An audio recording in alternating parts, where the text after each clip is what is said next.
I've said that if Ivanka weren't my daughter, perhaps I'd be dating her. You know. Stop it! Oh, it's so weird. Stop. You know what? You are sick. Yeah. My daughter is beautiful, Ivanka. By the way, your daughter. She's beautiful. Can I say this? A piece of. If someone said that my daughter was a hot piece of ass, I would put my fist through his face. The question you have to be asking yourself right now is, who does that? Who talks like that, not just about women in general, but about their own daughter on national television and radio? To understand this, you have to realize that before Donald Trump was a politician, he was always a character. And for decades, his entire public identity was built on being a professional provocateur. You know who's one of the great beauties of the world, according to everybody? And I helped create her? Who? Ivanka. My daughter, Ivanka. Yeah. She's 6 feet tall. She's got the best body. Yeah, she's hot. What's the favorite thing you have in common with your father? Either real estate or golf. Donald, with your daughter? Well, I was going to say sex, but I can't relate that. Let's connect the dots here, because what you just saw goes beyond being awkward or just locker room talk. This exposes a deeply unsettling pattern. We need to talk about the psychology of ownership. The language Trump uses suggests he sees Ivanka not just as his daughter, but as the ultimate product of the Trump brand. When he jokes about things like sex in relation to his daughter, it's the ultimate expression of that possessive mindset.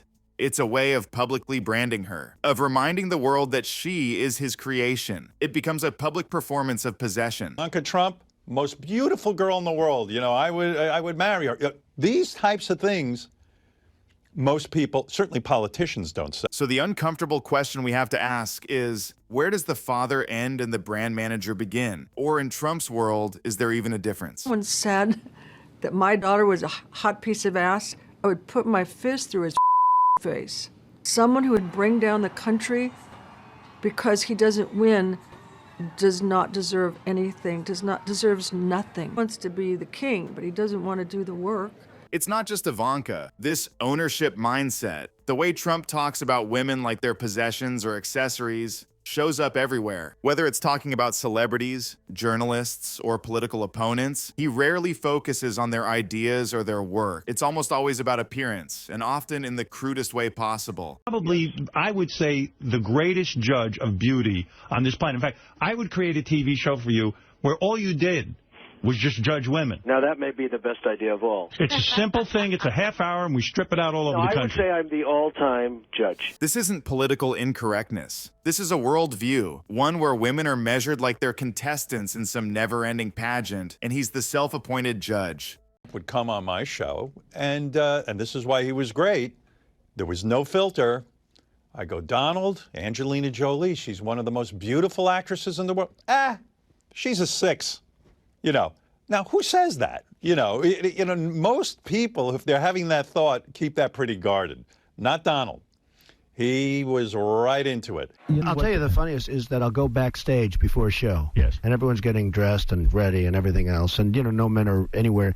And I'm allowed to go in because I'm the owner of the pageant, and therefore I'm inspecting it. I'm inspecting. Right, I want to make sure that you're like everything a doctor. is good. You're there. Yeah, the dress. Is everyone okay? They're standing there with no clothes. Is everybody okay? And you see these incredible-looking women. And so I sort of get away with things like that. And yet, when he's called out, there's one person who always seems ready to step in and defend him, his daughter. Ivanka. On camera, she frames it as her father being misunderstood. But listen closely, and it's hard to ignore the fact that her position in his inner circle and in his business empire depends on staying in his good graces. One of Donald Trump's daughters is coming to his defense, in particular over his controversial comments about women. My father is very blunt. He's very direct. He is not gender specific in his criticism of people and people that he doesn't particularly like or people that he does like. Maybe she truly believes he means no harm. Or maybe she knows that siding with him publicly isn't just loyalty, it's strategy. Because in Trump's world, loyalty isn't optional, it's currency. And the moment you stop paying it, you're out, even if you're family. As the proud daughter of your nominee, I am here to tell you that this is the moment, and Donald Trump is the person to make America great again. Eric's become the moron publicly. Ivanka gives a shit. It's all about her. Yeah, she's a mini Donald. She's a mini Donald, but yet he's besotted with her. He always has been. She's always been his favorite. Even inside the Trump family, the picture of Ivanka isn't exactly warm and fuzzy. Maryanne Trump Barry, Donald's own sister, a former federal judge, was caught on tape saying Ivanka doesn't care about anyone else in the family, that she's just like her father, a mini Donald, and, of course, his favorite child. That's the thing about Trump's world. Being the favorite isn't about kindness or compassion or even competence. It's about reflecting him back to himself. The sharper the mirror, the higher you rise. And if you're the one person in the room who plays his game exactly the way he does, you're not just in the inner circle, you're untouchable. Like many bad parents, Donald is not subtle about which of his children he favors. So that's part of it, and that's something that's been part of the narrative in the family since they were kids. Said that his relationship with his kids is very transactional, and I mean, is that the lens he views everything through? Yeah, he got that from my grandfather, who viewed life and business and his family as a zero-sum game. There could only be one winner. Everyone else loses. So in order to be the winner, which Donald was absolutely determined to be, you need to figure out how to maximize your advantage in any relationship you have.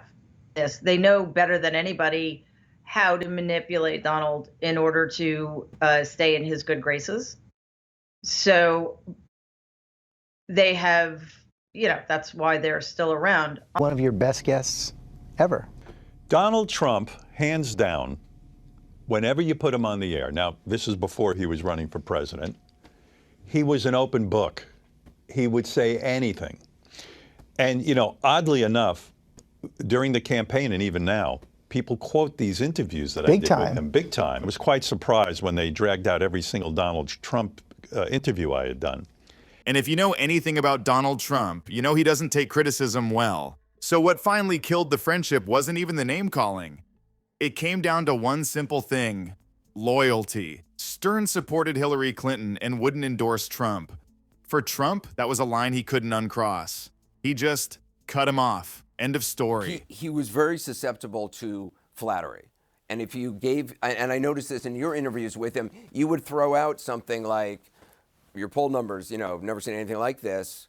And well, it's a definite technique. It washes over him. Yes, it's a technique. It always starts out, notice I call him in every interview, Mr. Trump. Now, this is before he was president, Mr. Trump. That's intentional. Oh, absolutely. Someone had asked me, said, why do you call him Mr. Trump? I said, because it loosens him up. He feels respected. He feels good about himself. Now he's going to roll. He's going to open up to me. When you step back, this whole story is just peak modern politics. A friendship that worked perfectly fine in the wild world of entertainment completely fell apart under the pressure of the White House. You think he's the same person that you interviewed now? Yeah, I do. I think he's the same exact person. When I know of Donald and his relationship with his father, it sounds traumatic. It sounds like the father was very domineering. The father expected a lot of him. And the father, I don't know, there was military school. You read these drips and drabs and you go, wow. I can assure you he's been traumatized because, Donald, his level of narcissism is so strong. And maybe Howard Stern's right. Maybe the root of all this goes back to Trump's father, to a family culture built on dominance, image, and never admitting weakness. If that's the soil Donald Trump grew from, then it's no surprise Ivanka learned to thrive in it. She's seen the blueprint up close. Feed the ego, mirror the image, protect the brand, and in return, you get power, access, and protection. The question is she just surviving in his world, or is she quietly shaping it? Because when you know exactly how to play a narcissist, you can either become their puppet or their puppeteer. Thanks for watching.